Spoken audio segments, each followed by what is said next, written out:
Health ഇൻഷുറൻസിൽ പലപ്പോഴും claim reject ആവുന്നത് ഈ പറയുന്ന കുറച്ച് കാരണങ്ങൾ കൊണ്ടാണ്. അതിൽ ഒന്നാമത്തെ കാര്യം എന്ന് പറഞ്ഞാൽ നമ്മൾ നമ്മുടെ മെഡിക്കൽ ഹിസ്റ്ററി മറച്ചു വയ്ക്കുക എന്നുള്ളതാണ്. പലരും ഇൻഷുറൻസ് എടുക്കുമ്പോൾ അവർക്കുണ്ടായ രോഗങ്ങളും അവർ ചികിത്സിച്ച രോഗങ്ങളും നിലവിലുള്ള രോഗങ്ങളും ഒരു ഏജന്റിനെ അറിയിക്കാറില്ല. ഇത് വലിയൊരു ഫോൾട്ടാണ്. ഇങ്ങനെ അറിയിക്കാത്ത പക്ഷം കമ്പനി പോളിസി നമുക്ക് കിട്ടും, പക്ഷേ എന്തെങ്കിലും ക്ലെയിം വരുന്ന സമയത്ത് ക്ലെയിം നമുക്ക് കമ്പനി തരില്ല.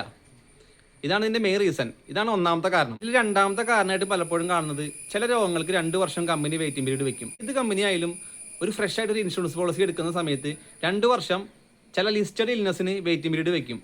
പലർക്കും ഇതിനെക്കുറിച്ച് വലിയ ധാരണയില്ല, കാരണം ഏജന്റ് വരെ കറക്റ്റ് പറഞ്ഞ് വ്യക്തമായി മനസ്സിലാക്കിയിട്ടുണ്ടാവില്ല. അടുത്തൊരു റീസൺ ആണ് മിസ്സിംഗ് ഡോക്യുമെന്റ്സ്.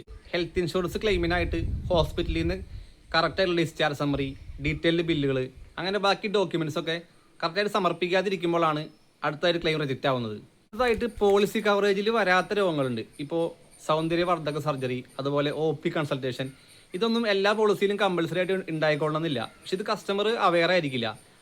അപ്പോൾ ഇതൊക്കെ കസ്റ്റമറെ പറഞ്ഞ് മനസ്സിലാക്കി പോളിസി കൊടുക്കുക എന്നുള്ളതാണ് ഒരു ഏജന്റിന്റെ ഏറ്റവും വലിയ ധർമ്മം. ഇത് ചെയ്യാത്തത് കൊണ്ട് ഈ ഒരു റീസൺ കൊണ്ടും പോളിസി റിജക്റ്റ് ആവാറുണ്ട്.